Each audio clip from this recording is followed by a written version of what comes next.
শ্বশুর মশাইয়ের দিকে তাকাতেই দেখি উনি একেবারে অবুঝ পোলাপাইনের মতো চুপচাপ বসে আছে, আর হাতের সিগারেটটাও উধাও।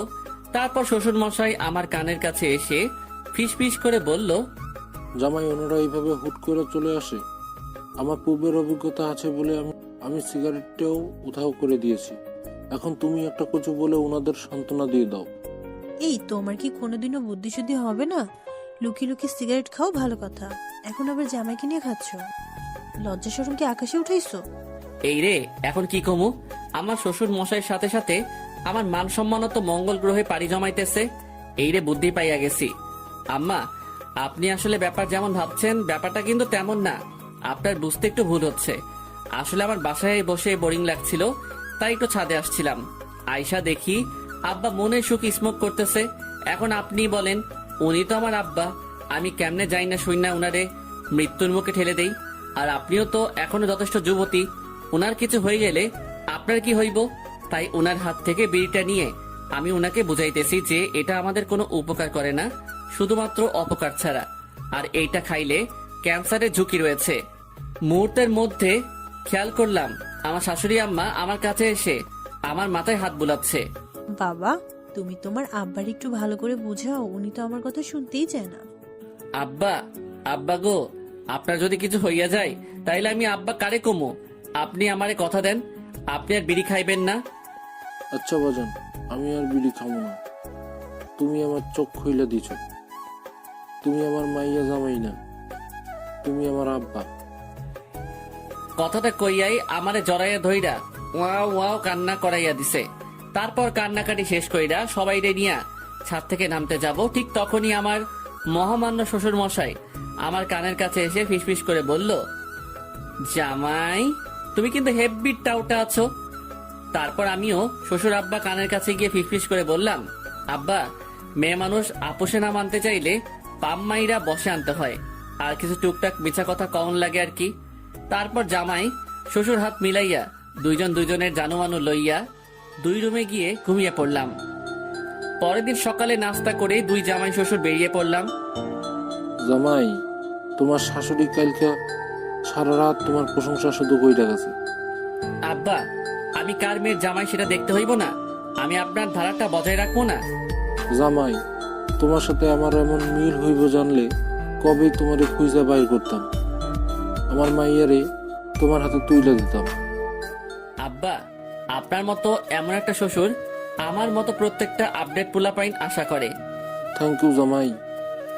ইউ আর মোস্ট ওয়েলকাম আমার কলিজা শ্বশুর মশাই। তারপর জামাই শ্বশুর কথা বলতে বলতে বাজারে পৌঁছাইলাম। বাজান, আসো, আকবাইজ দোকানের পেছনে গিয়ে 2টি বিড়ি খেয়ে আসি। আরে আব্বা, আপনি বিড়ি খাওয়ার জায়গাও রেডি কইরা রাখছেন? মনে মনে কয়েকবার চিল্লায়ে কইলাম, শ্বশুর মশাই জিন্দাবাদ। আরে বাবা, একটা সেফটির বিষয় আছে না, আমি তো লুকাইয়ে খাই, নয়তো তোমার শাশুড়ি জানলে পরে কেয়ামতের আলামত দেখাইবে। আব্বা, বুঝতে পারছি।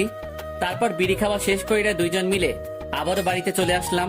রাতে বিছানায় শুয়ে ফেসবুকিং করছিলাম। এমন সময় রিয়া এসে বলল, এই তুমি আম্মুকে কি উল্টাপাল্টা বলছো?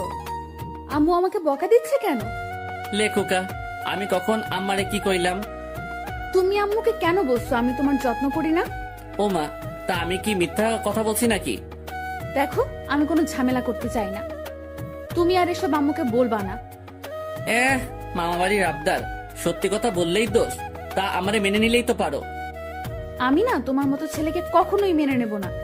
এ ভাই শোন, তোর মতো পেতনি যে আমার মতো এমন কিউট একটা পোলা পাইছস, ওইটাই তোর 7 জন্মের ভাগ্য। আবার মুখে মুখে তর্ক করে। উফ, আমি না তোমার সাথে আর কথা বলতে চাচ্ছি না। তো আমি কি কথা কইবা চাইতেছি নাকি? এই লক্ষ্মী, শোনো না, দেখো, তুমি এসব আম্মুর কাছে বললে আম্মু কি ভাববে? আমার অসম্মান হয় না বলো? এই তো এখন ঠিক আছে, এমন মিষ্টি করে বললেই তো পারো। এমন চিল্লাইয়া কইলে তোমার কথা শুনতে মন চায়। আচ্ছা ঘুমাও। মনে মনে কমো নাকি? আরো বেশি কইরা কমো। আমার বাসায় আম্মুর কাছে আমার প্রেস্টিজ লিক করছিলি না, এখন ঠেলা বুঝামো। তারপর দেখতে দেখতে বেশ কয়েকদিন পার হয়ে গেল। আজকে একটু পরেই আমি আমার পরনের শ্বশুর মশাইকে ছেড়ে আমার বাড়িতে তাহার মাইয়াডারে লইয়া পাড়ি জমামু। বাজান, তোমারে খুব মিস করব, সময় পেলে তোমার আব্বার কাছে চলে আসবা। আব্বা গো, আমিও আপনাকে খুব মিস করব। ভালো থাকবেন আর নিজের শরীরের যত্ন নেবেন। তারপর সবাইকে বিদায় জানিয়ে শ্বশুর বাড়ি থেকে আমার বাড়ির উদ্দেশ্যে রওনা হলাম। বাড়িতে পৌঁছে ফ্রেশ হয়ে কিছুক্ষণ বিশ্রাম নিয়ে আবারও আড্ডাখানায় গিয়ে যোগ দিলাম। আড্ডাখানায় যেতেই, কি রে মাম্মা, শ্বশুর বাড়ির খাবার খেয়ে তো মোটা হয়ে গেছিস। আরে বেটা, শ্বশুর বাড়িতে যেই যত্নটা করছে, আগে জানলে ল্যাংটা কালে বিয়ে করে নিতাম। বলিস কি মামা? কমুনা। বুঝতে পারছি, বইয়ের ঝাড়া খায়া ফিট হয়ে গেছস। এ বেটা আমার কি তোর ব্যাককেল মনে হয় নাকি?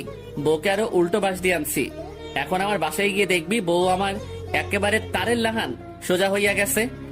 হয়েছে, তোর চাপা রাখ, দেখমু গিয়ে কেমন সোজা করছস। তারপর হারামিগুলার সাথে কিছুক্ষণ আড্ডা দিয়ে রাতে বাসায় ফিরলাম। তারপর রাতের খাবার শেষ করে রুমে আসতেই, স্যার, তোমাকে আমার কিছু বলার ছিল। বলো।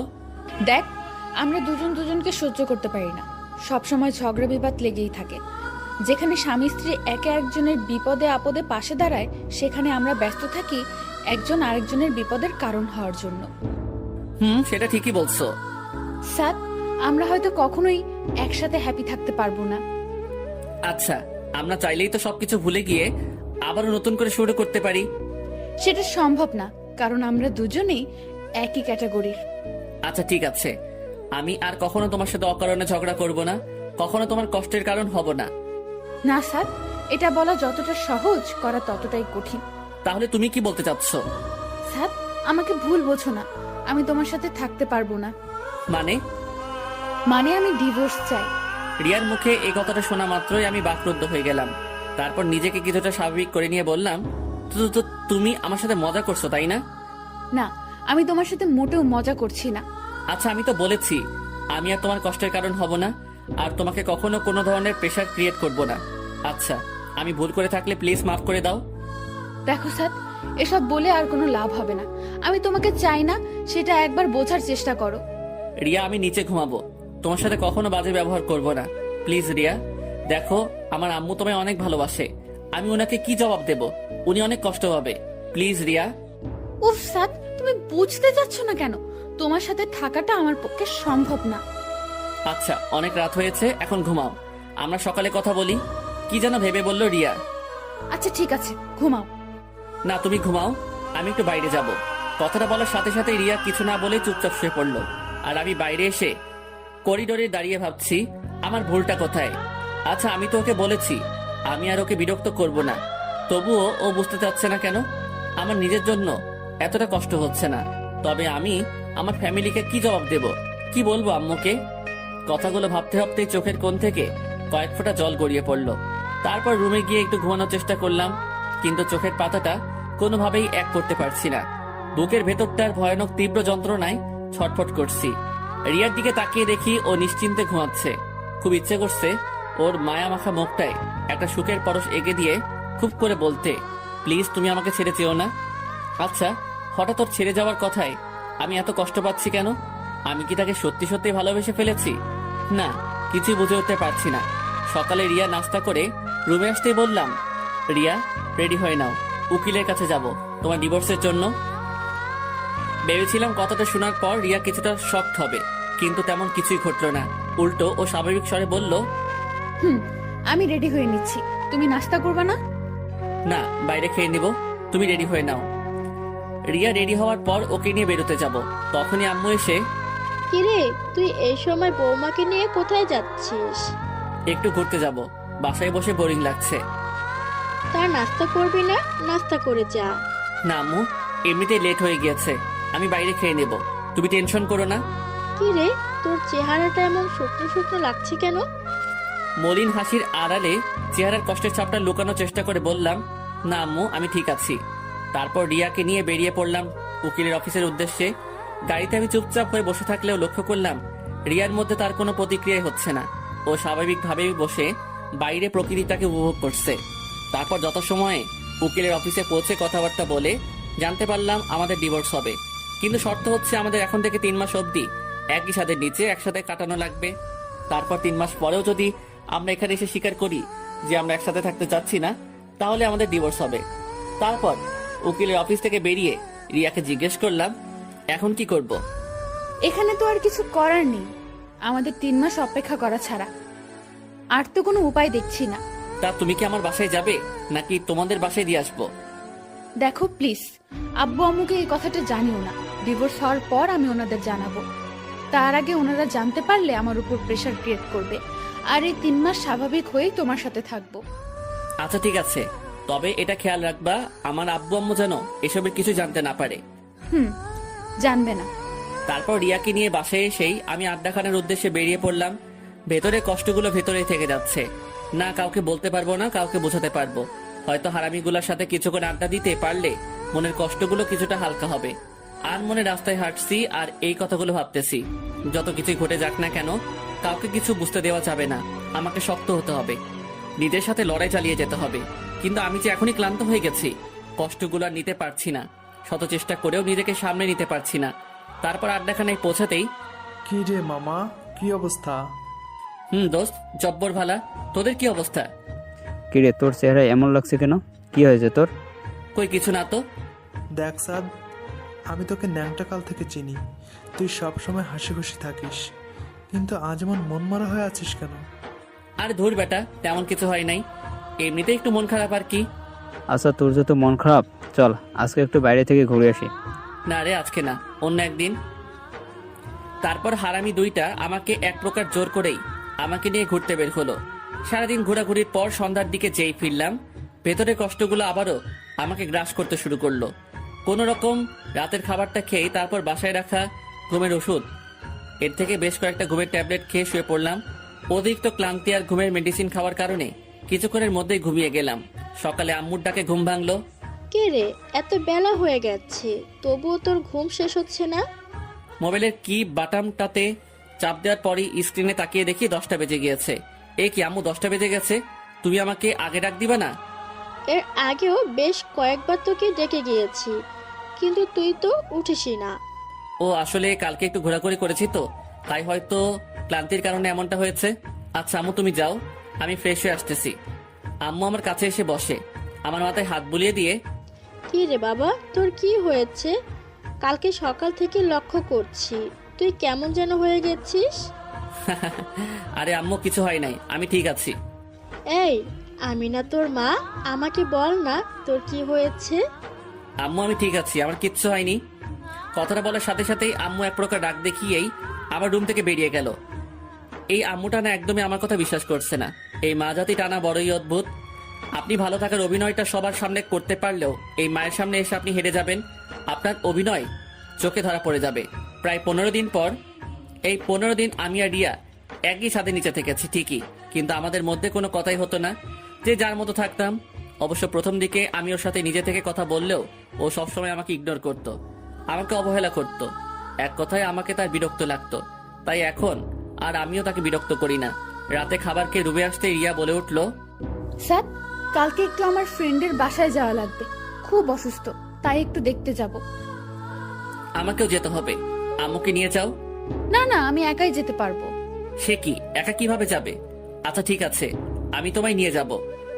দেখো, তোমার সাথে আমার ডিভোর্স হয়ে গেছে, কয়েকদিন পর কাগজটা পেলেই আমরা দুজন দু রাস্তায়। প্লিজ, আমি এখন। এতটুকু বলে রিয়া থমকে গেল। কি ব্যাপার, কি হয়েছে, এমন করতেছো কেন? রিয়া কিছু বলতে পারছে না, শুধু আমার পিছনের দিকে তাকিয়ে কেমন যেন করতেছে। আমি হুট করে পিছনের দিকে তাকাতেই দেখি আম্মু আমার পিছনে দাঁড়িয়ে আছে। তার মানে কি আম্মু আমাদের সব কথা শুনে ফেলেছে? পায়ের নিচ থেকে মাটি সরে যেতে লাগলো, চারদিকটা কেমন যেন অন্ধকার হয়ে যেতে লাগলো।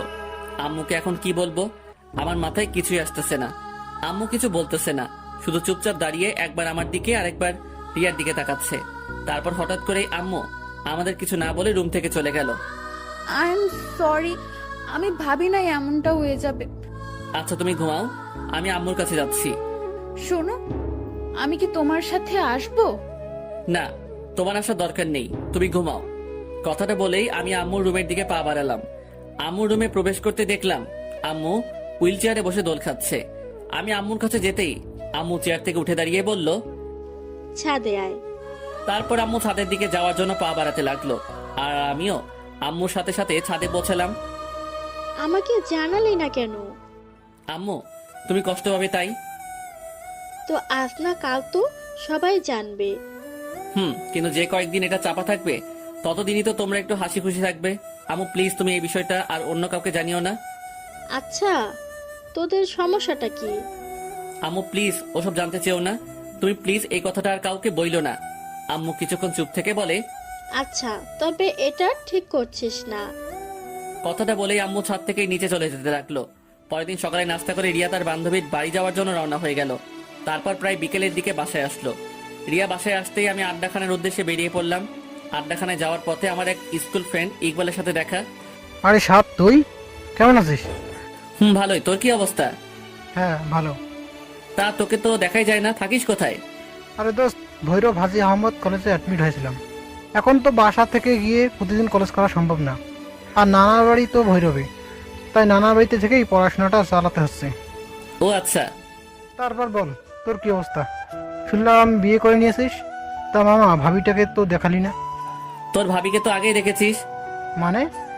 রিয়াই তোর ভাবি। কি? তার মানে তুই যার সাথে রিলেশনে গিয়েছিলি? হুম।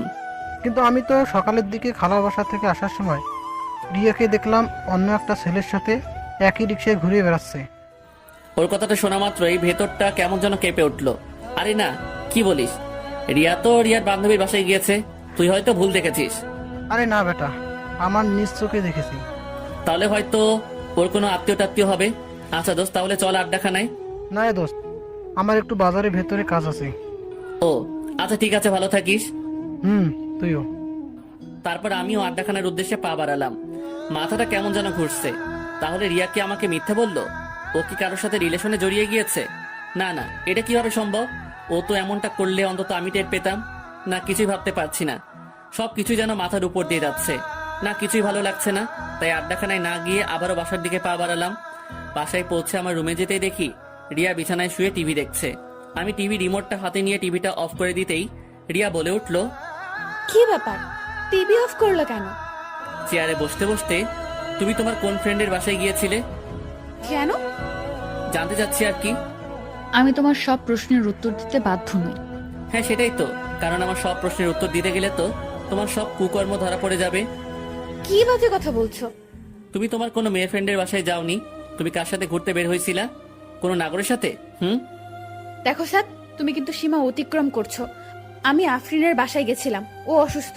তুমি আফরিনকে কল দিয়ে জানতে পারো। পকেট থেকে মোবাইলটা বের করেই আফরিনকে কল দিলাম। কল রিসিভ হতেই, আসসালামু আলাইকুম। ওয়ালাইকুম আসসালাম। ভাইয়া কেমন আছেন? জি বোন, ভালো। শুনলাম তুমি নাকি অসুস্থ। জি ভাইয়া, একটু সিক। আচ্ছা, রিয়া তোমাকে দেখতে যাওয়ার কথা বলছিল, ও কি তোমার ওখানে গিয়েছিল? জি ভাইয়া, সকালে এসেছিল। ও আচ্ছা, ঠিকঠাক সময় মেডিসিন খেয়ে নিও। রাখছি তাহলে। তারপর লাইনটা কেটে দিতেই, এবার বিলিভ হয়েছে তো? দেখো, আমাদের আর কিছুদিন পরেই ডিভোর্স হয়ে যাবে। এর আগে আমি আর কোনো ঝামেলা চাচ্ছি না। কথাটা বলেই রিয়া রুম থেকে বেরিয়ে গেল।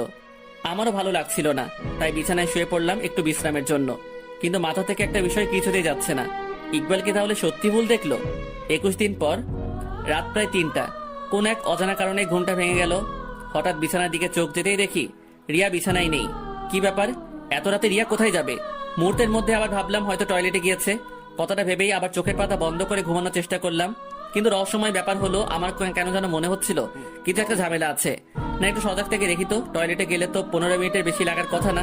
20 মিনিট হয়ে যাবার পরও রিয়ার কোনো খোঁজই নাই। বিছানা থেকে উঠে দৃঢ় পায়ে আসতে হাসতে টয়লেটের দরজার কাছে গিয়ে দরজায় কান রাখতে যা শুনলাম তা শোনার জন্য মোটেও প্রস্তুত ছিলাম না। ভেতরে যা ঘটছে, রিয়া সম্ভবত কারোর সাথে সম্পর্কে জড়িয়ে গিয়েছে, আর তার সাথে মোবাইলে কলের মাধ্যমে কথা বলছে। বাবু, তুমি একদম টেনশন করো না তো। সাদের সাথে আমার ডিভোর্সটা হয়ে গেলেই আমরা বিয়ে করে নেব। কি বলো তুমি এইসব? আমি টেনশন করবো না তো কে করবে? তোমাকে অন্যের ঘরে রেখে আমি কিভাবে টেনশন মুক্ত থাকি তুমি বলো? আমি বুঝি তোমার কষ্ট হয়, কিন্তু আমিও তো তোমাকে ছাড়া ভালো নেই। আর মাত্র 2 মাস 9 দিন, তারপরে আমরা এক হয়ে যাব। না, কথাগুলো আর শুনতে পারছি না। দরজার কাছে কানটা সরিয়ে নিলাম। ভেতরটা কষ্টে আর ঘৃণায় ফেটে যাচ্ছে। আমি কিনা তাকে হারানোর যন্ত্রণায় শেষ হয়ে যাচ্ছিলাম।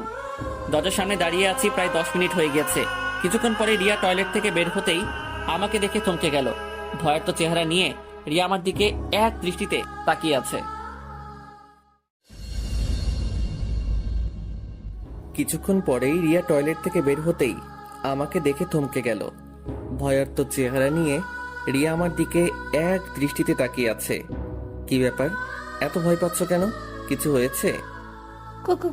কই না, না তো। ওর কাছে গিয়ে, আরে কি হয়েছে আমাকে বলো, ভয় পাইছো? আরে ভয় পেও না, আমি আছি তো, যাও গিয়ে শুয়ে পড়ো। আপনারা কি ভাবছেন এত বড় একটা কাহিনী হয়ে গেল আর আমি ওকে কিছুই বলিনি কেন? কারণ আমি এই কাহিনীটা অনেক আগে জেনে গিয়েছি। যেদিন ও প্রথম আমাকে ডিভোর্সের কথা বলেছিল, ওই দিনই আমার সন্দেহ হয়েছিল যে কিছু তো একটা গন্ডগোল আছেই। তারপর ইকবালের কথাটা শোনার পর আমার সন্দেহটা আরো তীব্র আকার ধারণ করলো। তারপর রিয়ার ফ্রেন্ড আফরিনকে কল দেওয়ার পর রিয়া আমার সাথে রাগ দেখিয়ে রুমের বাইরে যাওয়ার পর আমি আবারও আফরিনকে কল দিয়েছিলাম। আর আফরিনকে আমি বলি যে, আফরিন, রিয়া কখন বাসায় আসবে? সে কি, রিয়া তো সে কখন চলে গিয়েছে, এখনো বাসায় পৌঁছায়নি। বলো কি, রিয়া তোমার বাসা থেকে কয়টার দিকে বের হয়েছে? এই তো দুপুরে লাঞ্চের পরেই, এই ধরেন 2টার দিকে হবে। ও আচ্ছা, আমি ওকে মোবাইলে ট্রাই করেছিলাম আর কি, কিন্তু পাইনি। আমি তো একটু বাইরে, বাসায় গিয়ে দেখি ও আসছে কিনা। এই যে পাঠক সাহেবেরা, মিথ্যা বলছি বইলা আবার রাগ কইরেন না। ভাইরে, মাঝে মাঝে সত্যিটা সামনে বের করার জন্য কিছুটা মিথ্যা বলতে হয়। ও আচ্ছা, ও হয়তো পাশে চলে গিয়েছে, আপনি টেনশন করেন না। আর আমি ওর নাম্বারে ট্রাই করে দেখছি। না না, টেনশনের কিছু নাই, ও বাসাতেই আছে।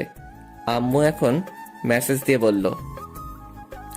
তারপর আফরিনের কলটা কেটে দিয়েই সেদিন রাতে রিয়ার মোবাইলের কল লিস্ট চেক করে রিয়ার বয়ফ্রেন্ডের নাম্বারটা আমার মোবাইলে নিয়ে নিলাম। তারপর ওই হারামজাদারে কল দিয়া কৌশলে ওর ঠিকানা নিয়ে নিলাম। আর তারপর ওর ব্যাপারে গোপনীয়ভাবে খোঁজ নিয়ে জানতে পারলাম ওই হালায় আস্ত একটা ঢপবাজ। হালার অনেকগুলো গার্লফ্রেন্ড আছে, আর এই হালার পো হালার লাইগা আমার কিছু অবুঝ পাঠক ভাইয়েরা আজ সিঙ্গেল। যাই হোক, ওই হালার বেস্ট ফ্রেন্ডের থেকে জানতে পারলাম ও নাকি অনেক আগে থেকে রিয়াকে পছন্দ করত। আর আমার সাথে যখনই রিয়ার রিলেশন হয়ে যায়, আর তখন ওই হালাই প্ল্যান করে রিয়ার কাছে আমার কিছু মিথ্যা ইনফরমেশন দিয়ে আমাকে রিয়ার কাছে খারাপ সাজিয়ে আমার সাথে রিয়ার ব্রেকআপ করিয়ে নেয়।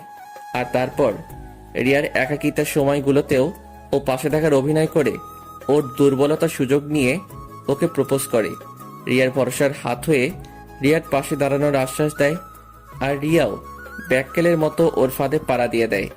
আর ওই হারামজাদার নামটা হচ্ছে রোহান।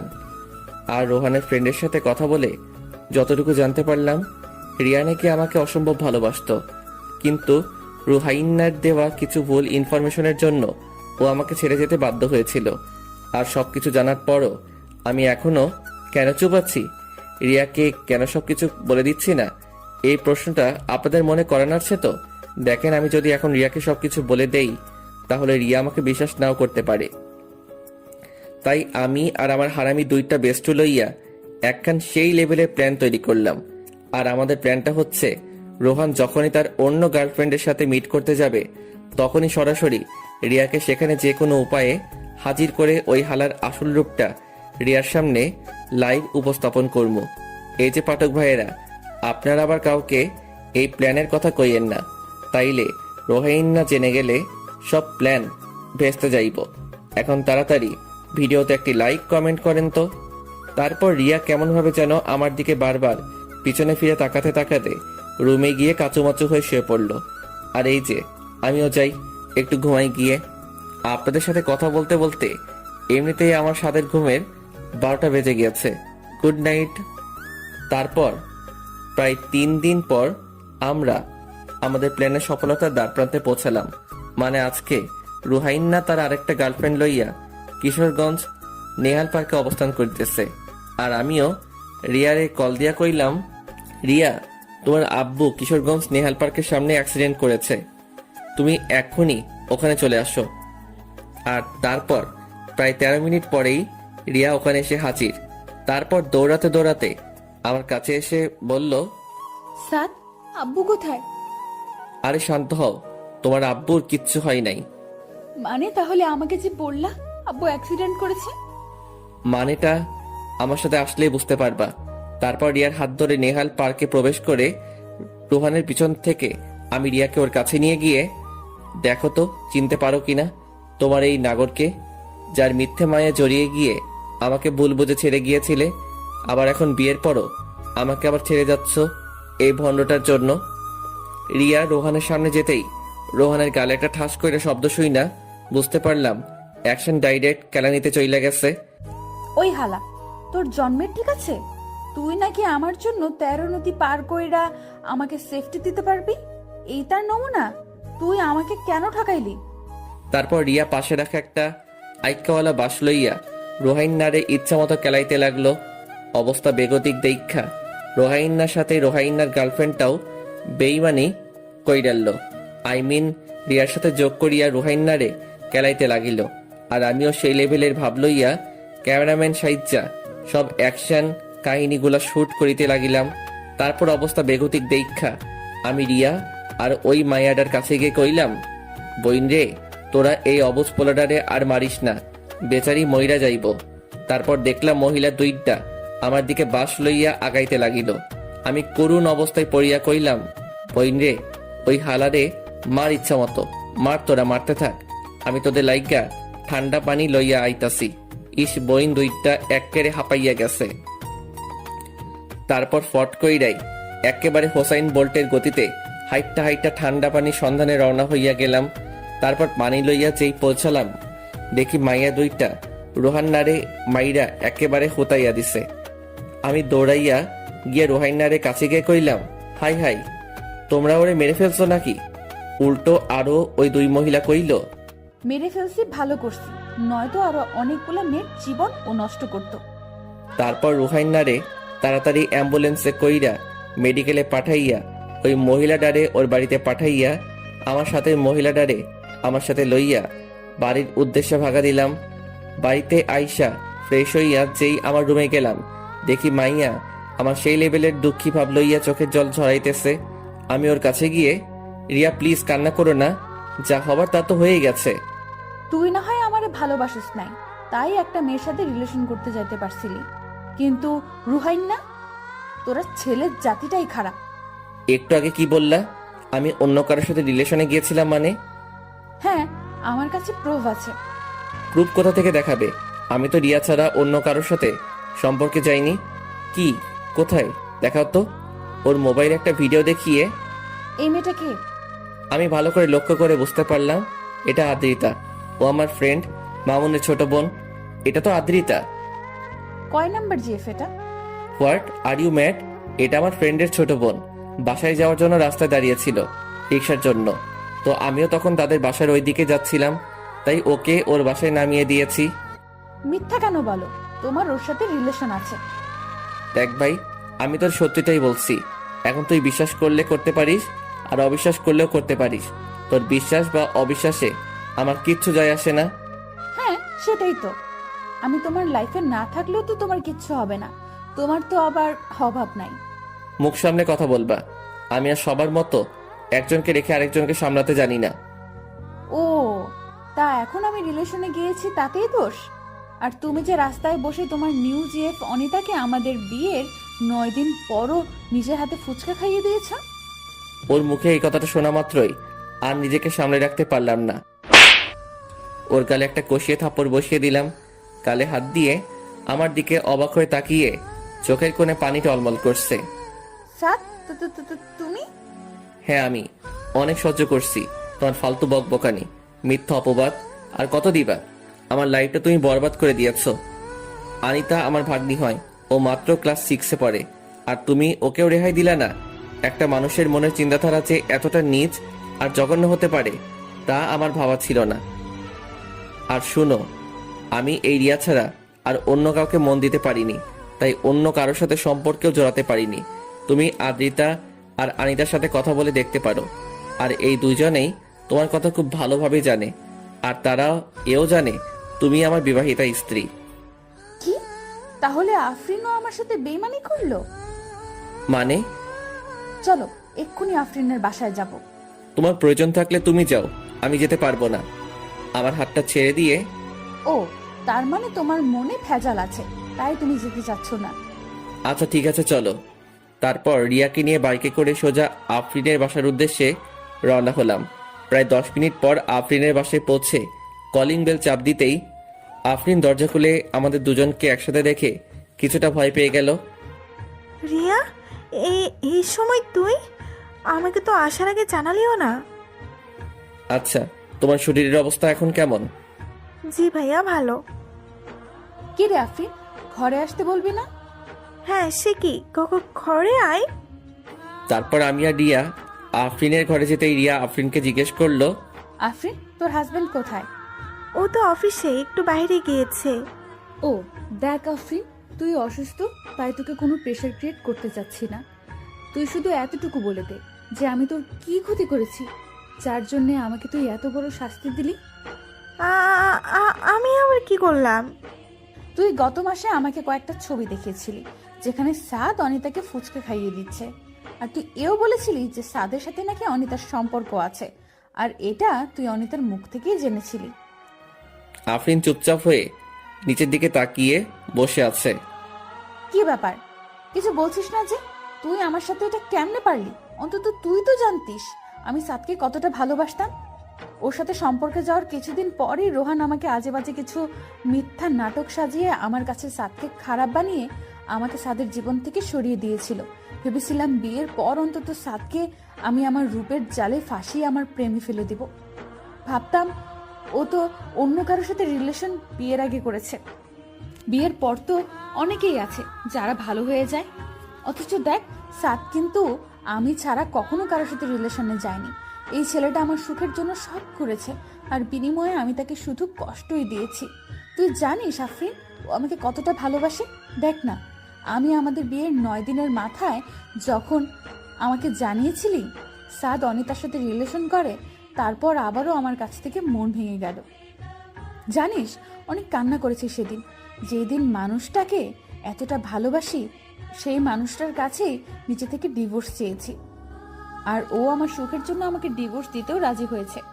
আজ ওর আম্মুর কাছে এই দোষ নিজের ঘাড়ে চাপিয়ে আমাকে ওর আম্মুর কাছে ভালো মেয়ে হিসেবে রেখে দিয়েছে। অথচ দেখ, ওর আম্মু এই কারণে আর ওর সাথে কথা বলা বন্ধ করে দিয়েছে। একটা মানুষকে আর কত কষ্ট দেওয়া যায়। আচ্ছা আফরিন, তোর উপর আমার কোনো প্রতিশোধ নেওয়ার ইচ্ছে নেই, শুধু এইটুকু আমি জানতে চাই, আমি তোর কি এমন ক্ষতি করেছিলাম যার জন্য তুই আমাকে এত বড় শাস্তি দিলি? এখানে তোর কোনো দোষ নেই, এখানে পুরো অপরাধটাই আমার। গত মাসে তোর ভাই কিডনির সমস্যার জন্য মেডিকেলে ভর্তি করিয়েছিলাম। হ্যাঁ, সেটাই তো আমি জানি, কিন্তু তুই এটা জানিস না, ওকে সুস্থ করে তুলতে আমার তখন 10 লাখ টাকার মতো লাগতো। জানিস, আত্মীয় স্বজনদের মধ্যে কারোর কাছে তখন 1 টাকাও পাইনি। আমরা তো মধ্যবিত্ত, কোথা থেকে এত টাকা জোগাড় করবো বল? আর অন্যদিকে সাব্বির মৃত্যুর মুখে ঢলে পড়ছিল প্রতিটা মুহূর্তে। রিয়া, তুই আমাকে শাস্তি দে। বিশ্বাস কর, সাত ভাই অনেক ভালো, আর তুই অনেক ভাগ্যবতী একটা মেয়ে যে 7 ভাইয়ের একটা মানুষকে তোর লাইফ পার্টনার হিসেবে পেয়েছিস। রিয়া, জানিস, এই টাকার জন্য যখন আমার দিশাহারার মতো অবস্থা, তখন আমার কাছে একটা বাজে প্রস্তাব আসে, আর সেই প্রস্তাবটা নিয়ে এসেছিল রোহান। ও তখন বলেছিল, যদি আমি তোর চোখে সাদকে খারাপ বানিয়ে তোদের আলাদা করতে পারি, তাহলে রোহান আমাকে 10 লাখ টাকা দেবে। আর আমিও আমার স্বামীকে বাঁচানোর জন্য এত বড় একটা খারাপ কাজ করতে রাজি হয়েছিলাম। তুই শুধুমাত্র টাকার জন্য? ছি, তুই আমাকে বলতে পারতি আমি তোকে টাকা দিতাম। আমাকে মাফ করে দে, আমি খুব বড় অন্যায় করে ফেলেছি। আফরিনের কথায় কান্না দিয়ে আমার হাত ধরে বলল, সাথ চলো, বাসায় যাব। তারপর রিয়াকে নিয়ে বাসায় চলে আসলাম। রাতে বিছানায় শুয়ে আছি, এমন সময় রিয়া এসে আমার পা জড়িয়ে ধরে কান্না করতে করতে বলল, সাদ, আমার ভুল হয়ে গিয়েছে, আমাকে মাফ করে দাও। দেখো, যা হবার তা হয়ে গিয়েছে, এখন আর আমার কিছু করার নেই।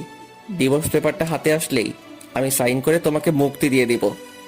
স্যার, আমি তো ইচ্ছে করে কিছু করিনি, আর আমি তো তোমায় ভালোবাসি। দেখো, আমি তোমার কোনো কথা শুনতে চাই না, প্লিজ আমাকে আমার মতো থাকতে দাও। আচ্ছা, তুমি খাটে ঘুমিয়ে যাও, আমি নিচে ঘুমাবো।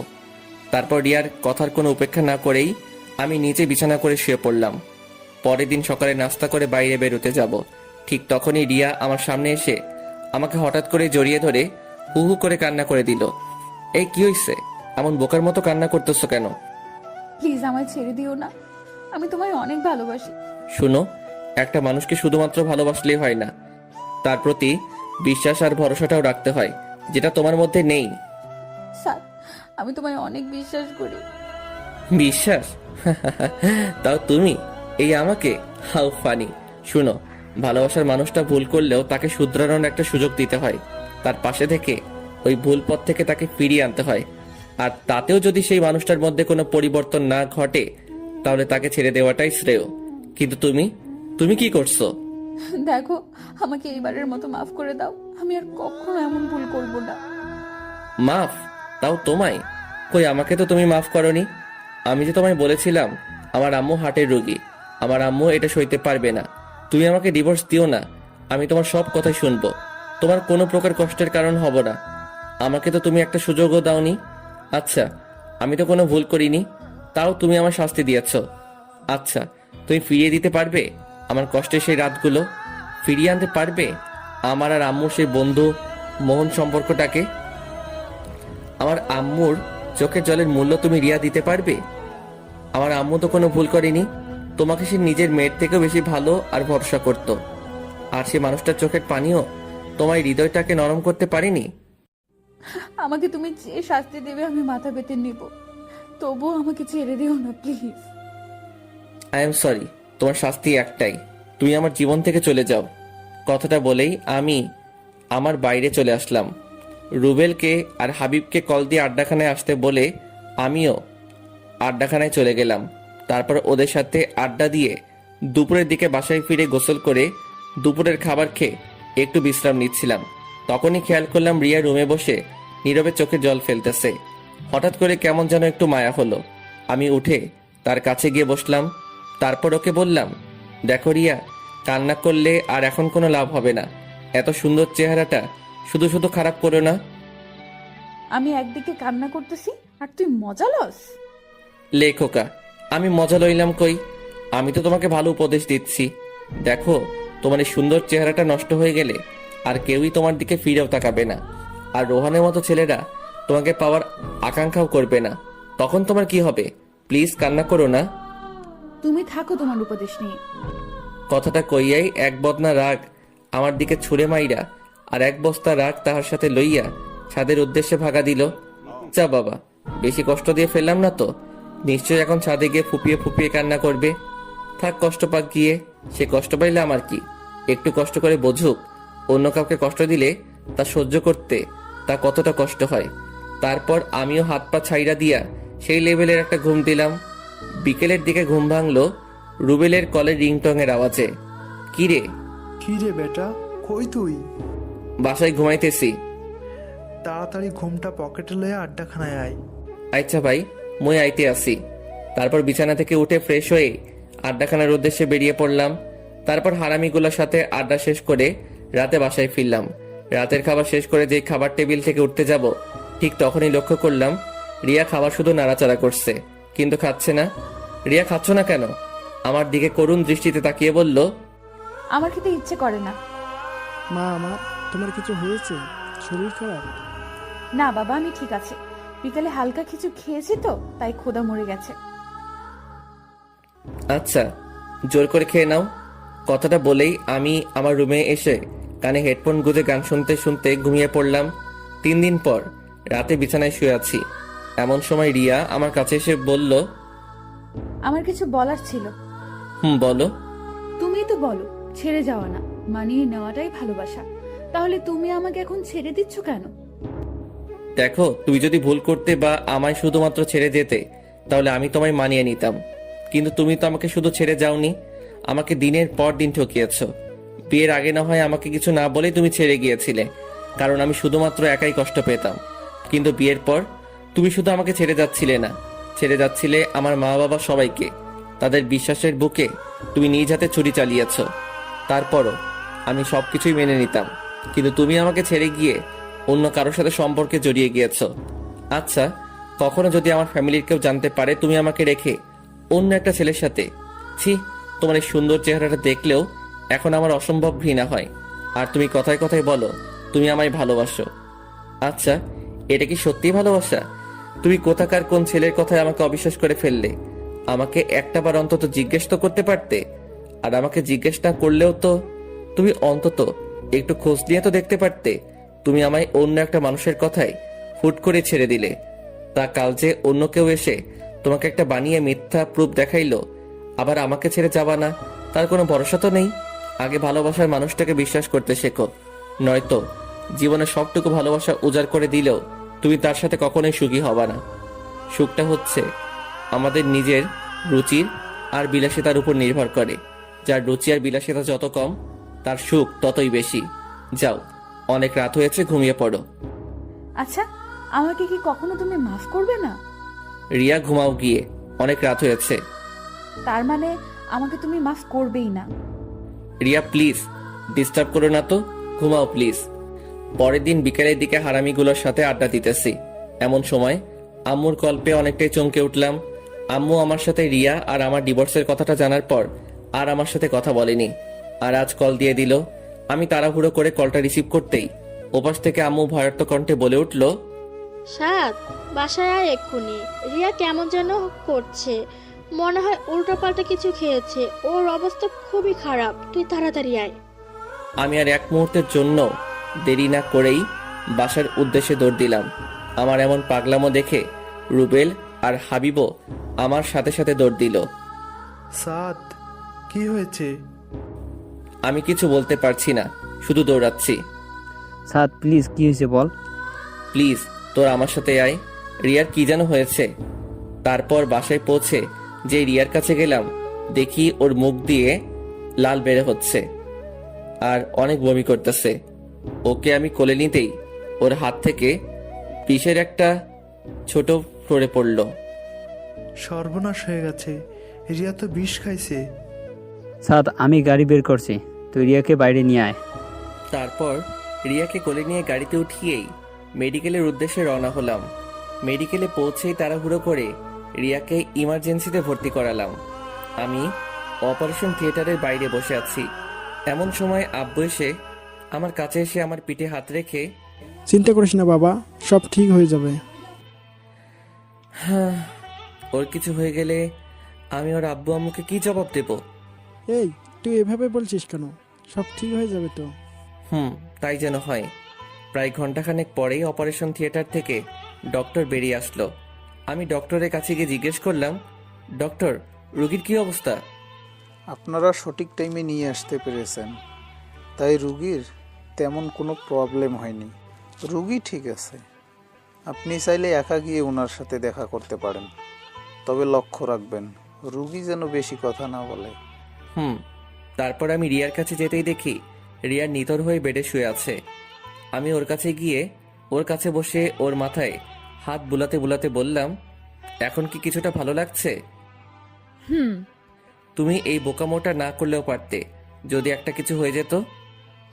তাহলে তো ভালোই হতো, সবাই মুক্তি পেয়ে যেত। আমার মতো মেয়েদের এই পৃথিবীতে না থাকাই ভালো। অন্তত আমার জন্য অনেকগুলো মানুষের জীবনের সুখগুলো হারিয়ে যেত না। তোমরা মেয়েরা একটা জিনিস খুব ভালো পারো, সেটা কি জানো? অভিমান। এই অভিমানটা কখনো অন্য কারোর উপর দেখিয়ে বেশ কয়েকটা মানুষের জীবন বিপাকে ফেলে দাও, আবার কখনো নিজের উপর দেখিয়ে বোকার মতো নিজেকে শেষ করে দাও। আচ্ছা, তোমরা কি এটা পারো না যে যেই ভুলগুলোর জন্য আজকে তোমার জীবনটাকে শেষ করে দিতে হচ্ছে, নিজের অভিমানটাকে কাজে লাগিয়ে সেই ভুলগুলো শুধরে নিতে পারো না? একটা কথা সবসময় মনে রাখবে, হেরে যাওয়া না, লড়াই করে বেঁচে থাকার নামই জীবন। আমি কার জন্য লড়াই করব, কার জন্য বেঁচে থাকবো? আমার সবকিছুই যে আমি শেষ করে দিয়েছি। দেখো রিয়া, জীবনে সবকিছু যেখানে শেষ হয়ে যায় সেখান থেকে আবার নতুন করে শুরু করতে হয়। তুমি রেস্ট নাও, আমি ডক্টরের সাথে একটু কথা বলে আসতেছি। কথাটা বলেই আমি ডক্টরের কাছে যাওয়ার জন্য যেই পা বাড়ালাম, তখনই রিয়া আমাকে পেছন থেকে ডাক দিল। সাদ, পিছনে ফিরে ওর দিকে তাকিয়ে বলো। তুমি আমার আব্বু আম্মুকে এই ব্যাপারে কিছু জানিও না প্লিজ। আমি আর কাউকে কষ্ট দিতে চাই না। আচ্ছা, তুমি রেস্ট নাও, তোমার আব্বু আম্মু কিছু জানবে না। তারপর ডক্টরের সাথে কথাবার্তা বলে যতটুকু বুঝতে পারলাম, অন্তত 3 দিন রিয়ার মেডিকেলে অ্যাডমিট থাকা লাগবে। রাত প্রায় 2টা। আমি রিয়ার পাশে বসে বেডের উঁচু মাথাটায় হাত দিয়ে তার উপর মাথা রেখে ঘুমিয়ে গিয়েছি। রিয়ার ঝাঁকুনিতে ঘুম ভাঙলো। আমি হন্তদন্ত করে উঠে চোখ কসলাতে কসলাতে বললাম, তোমার কি খারাপ লাগছে? আমার দিকে অসহায়ের মতো তাকিয়ে বলল, আমার না খুব ক্ষুধা লেগেছে, আমাকে কিছু খেতে দাও না। আমার বুকের ভেতরটা অজানা মায়ায় হুট করে কেঁপে উঠল। ওর এই খাবার চাওয়ার ভঙ্গিমাটা এতটাই করুণ আর কষ্টের ছাপ বজায় রাখছিল। ইচ্ছে হচ্ছিল নিজের কলিজাটা ওকে দিয়ে দেই, কিন্তু ও তো এখন চাইলে খেতে পারবে না। ডক্টরের পারমিশন ছাড়া খাওয়াতে গেলে অনেক বড় ধরনের কোনো অ্যাক্সিডেন্ট ঘটে যেতে পারে। তাই ওকে সান্ত্বনা দিয়ে বললাম, এই তো লক্ষ্মী, সকাল হয়ে গিয়েছে, আর একটু ঘুমাও, সকাল হলেই তোমায় আমার নিজের হাতে খাইয়ে দিব। আমার দিকে কিছুক্ষণ তাকিয়ে থেকেই চোখটা বুজে ঘুমানোর চেষ্টা করলো। তারপর সকালে ডক্টর আসার পর রিয়াকে চেক আপ করে ডক্টর জানালো যে দুপুরের দিকে তাকে খাওয়ানো যাবে, তবে খুব অল্প পরিমাণ খাবার খাওয়াতে হবে। তারপর আমি রিয়ার কাছে যেতেই রিয়া বলল, তুমি টেনশন করো না তো, ডক্টর যা বলেছে আমি সব শুনেছি। আমি এখন একটু ঘুমাই, আর তুমি খেয়ে নাও। না খেয়ে খেয়ে কতটা শুকিয়ে গিয়েছো। আচ্ছা তুমি ঘুমাও, আমি খেয়ে নেব নে। না, তুমি এক্ষুনি খাবা, যাও খেয়ে নাও। আমি ঘুমাচ্ছি। কি হলো? তুমি ঘুমাও, আমি খেয়ে নেব। কথাটা বলে আমি রিয়ার কপালে একটা চুমু এঁকে দিয়ে ওর মাথায় হাত বুলাতে লাগলাম। কিছুক্ষণ পরই খেয়াল করলাম রিয়া ঘুমিয়ে গিয়েছে। এই পরিটা চেহারাটা এই কয়েকদিনের ব্যবধানে একেবারে রানু মণ্ডলের আকার ধারণ করে লাগছে। পরের দিন রিয়াকে মেডিকেল থেকে বাসায় নিয়ে গেলাম। রাতে খাবার খেয়ে রুমে এসে শুয়ে বিশ্রাম নিচ্ছি। এমন সময় রিয়া আমার কাছে এসে বলল, এ কি, তুমি নিচেই বিছানা করছো কেন? আমি তো নিচেই ঘুমাবো। তুমি কি আমায় কখনোই ক্ষমা করবে না? সেটা সময় হলেই বুঝতে পারবে, এখন ঘুমাও। আর শোনো, আশা করি মৃত্যুর স্বাদটা যে কতটা কঠিন আর ভয়ানক সেটা কিছুটা হলেও আন্দাজ করতে পেরেছ। আমি জানি এমন বোকামি আর কখনো করবা না। যাও ঘুমিয়ে পড়ো। লক্ষ্য করলাম রিয়া আর কিছু না বলেই চুপচাপ শুয়ে পড়ল। তারপর এইভাবেই চলে গেল বেশ কিছুদিন। আমাদের ডিভোর্সের আর মাত্র 9 দিন বাকি আছে। বিকেলের দিকে ছাদে বসে প্রকৃতিটাকে উপভোগ করছিলাম। এমন সময় লক্ষ্য করলাম রিয়া একটা ব্ল্যাক শাড়ি পরে ছাদে আসলো। তারপর আমার কাছে গিয়ে বলল, দেখো তো আমায় কেমন লাগছে। খুব ভালো। রিয়া শুনো। বলো। দেখো, আমি তোমাকে একটা কথা বলবো করে আর বলা হচ্ছে না, কিন্তু এই কথাটা তোমার জানাটা খুব জরুরি। তুমি কষ্ট পাবে ভেবেই এতদিন তোমাকে এই কথাটা বলি নাই। কি এমন কথা? আসলে তুমি আর আমাকে পাবে না, কারণ এখন আমি অন্য কারো। তুমি যেদিন রোহানের সাথে মিট করতে গিয়েছিলে, আমি ওই দিনই তোমার সব কাহিনী জেনে গিয়েছিলাম। আর তারপরই আমার এক কলেজ ফ্রেন্ড রুহি আমার সব কথা কিভাবে যেন জানতে পারে। আর ও আমাকে কলেজের শুরু থেকেই নাকি পছন্দ করত, কিন্তু ভয়ে কখনো বলতেও পারে নাই। তারপর আমার এই অসহায়ত্বের কথা জেনে ও আমাকে আমার সারা জীবন পাশে থাকার আশ্বাস দেয়। ভাবলাম তুমি তো আর আমার নেই, লাইফে ভালো থাকার জন্য অন্তত কাউকে তো প্রয়োজন। আর মেয়েটা অনেক নম্রভদ্র, এক কথায় যে কারোর মনের মতো। তাই আমিও রাজি হয়ে গিয়েছিলাম। দেখো রিয়া, আমার আর কিছু করার ছিল না। আমি নিজেকে সামনে নেওয়ার কোনো মাধ্যমই খুঁজে পাচ্ছিলাম না। তাই অনেক ভেবেচিন্তে রুহির প্রপোজালে রাজি হয়ে যাই। রিয়া প্লিজ, তুমি আমাকে ভুলে যাও।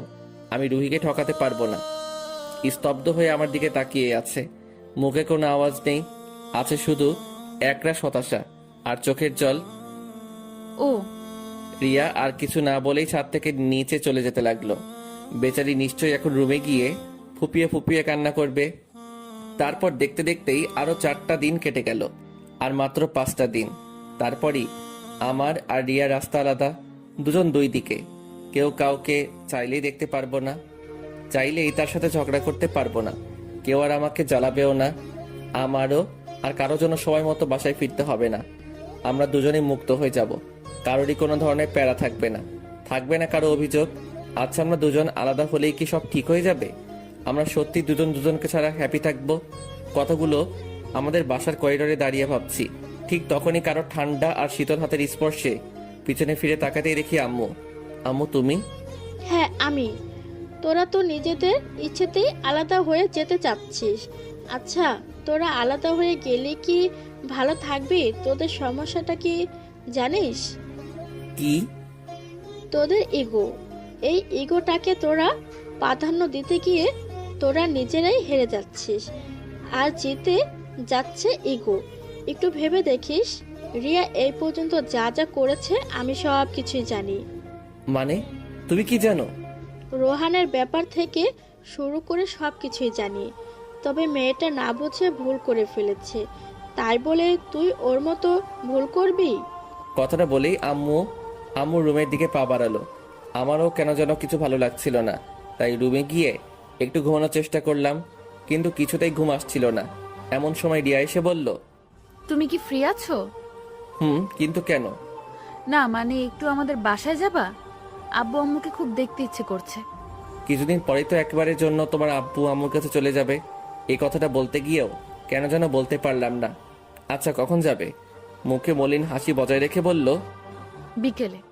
আচ্ছা ঠিক আছে। তারপর বিকেল হতেই রিয়াকে নিয়ে ওর বাসার উদ্দেশ্যে রওনা হলাম।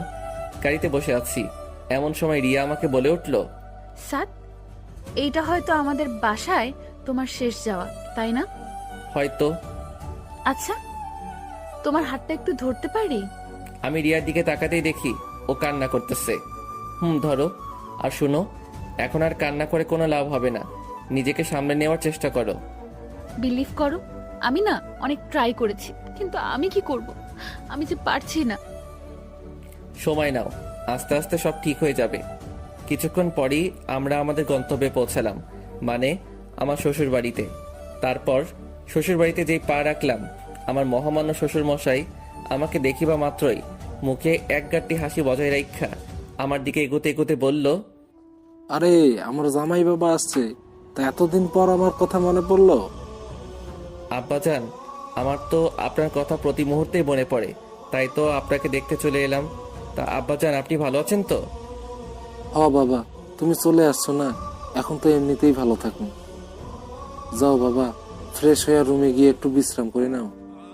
তারপর শাশুড়ি আম্মার খোঁজ খবর নিয়েই ফ্রেশ হয়ে রুমে এসে বিশ্রাম নিচ্ছি। এমন সময় আমার শাশুড়ি আম্মা আয়শা আমার আব্বু আম্মু সহ আমার 14 গোষ্ঠীর খোঁজ খবর লইয়া আবারও আমার একা রুমে থইয়া আমার শাশুড়ি আম্মা ভাগা দিল। তারপর ঘন্টাখানেক শ্বশুর বাড়িতে কাটাইয়া আবারও রিয়ারে লইয়া আমাদের বাসার উদ্দেশ্যে রওনা হইলাম।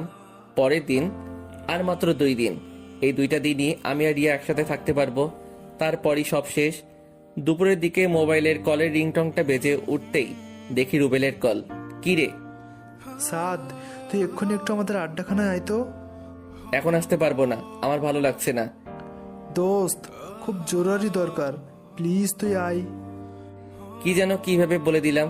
আচ্ছা ঠিক আছে, আসতেছি। তারপর হাতে টি শার্টটা নিয়ে আড্ডাখানার উদ্দেশ্যে বেরিয়ে পড়লাম। ওখানে যেতেই দেখি রুবেলের সাথে রিয়ার আব্বু বসা। আমি রিয়ার আব্বুর কাছে গিয়েই, আব্বা আপনি এখানে, তো বাসায় চলেন। উনি দাঁড়িয়ে আমার কাঁধের উপর হাত দিয়ে একটা দীর্ঘশ্বাস ছাড়ে। না বাবা, বাসায় যাব না। সে কি, কেন? তুমি অন্তত আমাকে জানাতে পারতে, তোমরা নিজেদের ইচ্ছা অনুযায়ী আলাদা হয়ে যাচ্ছ। আব্বা, আপনি এসব কেমনে জানলেন? কালকে রিয়াকে দেখে কেমন যেন মন মরা লাগছিল। পরে দেখলাম যে রিয়া ওয়াশরুমে গিয়ে কান্না করতেছে। আমার তখনই সন্দেহ হয় তোমাদের মধ্যে কিছু একটা হয়েছে। তারপর খোঁজ খবর নেওয়ার পর জানতে পারলাম তোমরা আলাদা হয়ে যাচ্ছ। আচ্ছা, তোমাদের সমস্যাটা ওটাও আমি জানতে চাই না, শুধু আমার কষ্টটা এখানেই তোমরা আমাদের কিছু না জানিয়েই। দেখো বাবা, আমি জানি আমার মেয়ের সাথে কেউই সুখী হতে পারবে না, কিন্তু তোমাকে দেখে আমি ভরসা পেয়েছিলাম অন্তত তুমি আমার মেয়েকে বুঝতে পারবা, তাকে কখনো ছেড়ে যাবে না। আচ্ছা, আমার একটা তাড়া আছে, আমি যাচ্ছি। আব্বা শুনেন, রিয়ার আব্বু আমার কথায় কান্না দিয়ে গাড়িতে উঠে উনার মতো উনি চলে গেল। আমিও কোনো কিছু ভাবতে পারছি না কি থেকে কি হয়ে গেল। পরের দিন রিয়াকে নিয়ে উকিলের অফিসের উদ্দেশ্যে রওনা হয়েছি। আজকেই হয়তো আমাদের বিশ্বটা আলাদা হয়ে যাবে। আর মাত্র কয়েকটা মিনিট আমরা স্বামী স্ত্রী হিসেবে থাকব। লক্ষ্য করলাম রিয়া স্তব্ধ হয়ে গাড়িতে বসে আছে, মুখে একটু হাসি নেই, আছে শুধু হাহাকার, বিষাদের যন্ত্রণার ছাপ। মেয়েটা নিজেও কখনো ভাবিনি তাকে একদিন এমন একটা কঠিন পরিস্থিতির শিকার হতে হবে। গাড়ির থেমে যাওয়ার আওয়াজে বাইরে তাকাতে দেখি আমরা আমাদের গন্তব্যে চলে এসেছি। গাড়ি থেকে নেমে রিয়াকেও নামতে বললাম। তারপর রিয়াকে নিয়ে উকিলের অফিসে ঢুকতেই উকিল সাহেব আমাদের বসতে বললেন। তা আপনাদের মতামত কি? রিয়ার দিকে তাকাতেই দেখি ও আনমনা হয়ে মানসিক রোগীর মতো স্তব্ধ হয়ে আছে। আমি রিয়াকে একটা ঝাঁকুনি দিয়ে, রিয়া তুমি ঠিক আছো তো? আমি ঠিক আছি। উকিল সাহেবকে উদ্দেশ্য করে, আমরা এই 3 মাসে যতটুকু বুঝতে পারলাম আমরা কখনোই আলাদা হয়ে ভালো থাকতে পারবো না, সো আমরা ডিভোর্স চাচ্ছি না। আমার মুখে এই কথাটা শোনা মাত্রই রিয়া হা হয়ে আমার দিকে তাকিয়ে আছে। মনে হচ্ছে আমাকে ও এর আগে কখনো দেখেই নাই। তারপর আমি রিয়ার হাতটা ধরে হ্যাঁচকা টান দিয়ে চেয়ার থেকে উঠিয়ে একটা মুচকি হাসি দিয়ে বললাম, এই যে মিস চলেন, বাসায় যেতে হবে। তারপর রিয়াও একটা সেই লেভেলের হাসি মাইরা কইল, চলেন আমার বাবুর আব্বু। তারপর সোজা গাড়িতে উইঠাই বাড়ির উদ্দেশ্যে রওনা হইলাম। গাড়িতে বসে আছি এমন সময় রিয়া বলে উঠল, আচ্ছা, একটা কথা আমি কিছুতেই মিলাতে পারছি না। কি কথা? তুমি রুহির কি হবে গো? লেখকা, তাই তো। আচ্ছা সমস্যা নাই, তোমার সতীন বানাইয়া নিমু। কি হারামজাদা, তুই শুধু আমার, অন্য কেউ ভাগ বসাতে আসলে মেরে তক্তা বানিয়ে দেব। ভাইরে, এইবার আমার কলারটা ছাড়। আর রুহি বলতে কেউ নাই, ওটা এমনি তোমাকে বলেছিলাম। কি তার মানে তুই আমাকে কষ্ট দেওয়ার জন্য? আমার বুকের কাছে জড়িয়ে নিয়ে ওলে আমার সোনাটা, তোমাকে কষ্ট দেওয়ার জন্য বলি নাই তো, তুমি যেন আমাকে কখনো ছেড়ে না যাও, ওই জন্য ওইটা করেছি। এখন তো বুঝতে পারছো প্রিয় মানুষটা অন্য কারো হয়ে গেলে কতটা কষ্ট হয়। I am really sorry. এই লক্ষ্মী, সরি বলা লাগবে না। তারপর বাসায় ফিরতেই আম্মু আমাদের দুইটারে এক লগে দেখা সেই লেভেলের শক্ট খাইয়া ফিট হইয়া গেল। আর খুশিতে গদগদ করতে আমার পেটে একখানা গোতা মাইরা কইল, আমার কিন্তু খুব তাড়াতাড়ি একটা নাতি চাই। আমিও এক ডিব্বা লজ্জা লইয়া ওই স্থান থেকে ভাগা দিয়া সোজা আমার রুমে আইসা শুইয়া ঘুমাইতে লাগিলাম। রাতের খাওয়া দাওয়া শেষ করে রুমে আসতেই রিয়ারে কইলাম, বউ গো। বলো আমার পরাণের স্বামী। আম্মা আজকে কি কইছিল মনে আছে? উনাকে ডাকে একটা নাতি আইনা দিতে হইব। যা, তোমার লজ্জা শরম নাই, পাঠকদের সামনেই এসব কথা বলতেছো। হ তাই তো। ভাইজান ভাগেন, আপনাদেরকে আর কিছু কওনা যাইতো না। এই যে ভাইরা আপুরা কোথায় যেতেছেন? ভিডিও দেখেই চলে যাবেন সেটা তো হবে না, আমাদের চ্যানেলটা সাবস্ক্রাইব করতে হবে। তো তাড়াতাড়ি আমাদের চ্যানেলটা সাবস্ক্রাইব করুন।